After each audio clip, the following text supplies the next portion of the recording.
Welcome to Kenton's videos. Enjoy the video. You begin by securing accurate site data and a client brief. This is the only way to avoid rework.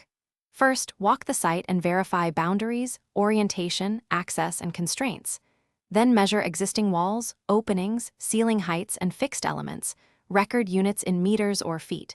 Once done, translate the client's room list into minimum dimensions so you have targets.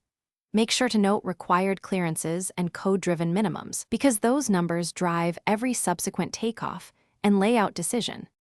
Next, you scale the plan and perform a systematic quantity takeoff.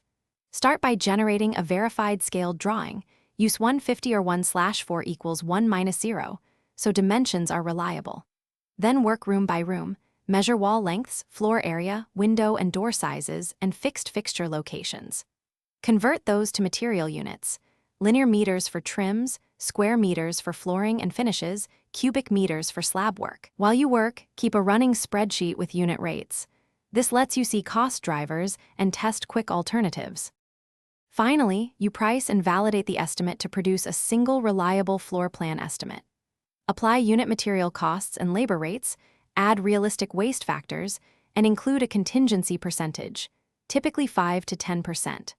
Once summed, cross-check the total against past projects or obtain 1-2 subcontractor quotes to validate key items. Deliver the estimate with a clear scope and exclusions so expectations match reality. If measurements don't reconcile, remeasure the critical dimension and compare the scaled plan to field marks immediately to locate errors. Thanks for watching. Consider subscribing if we helped you.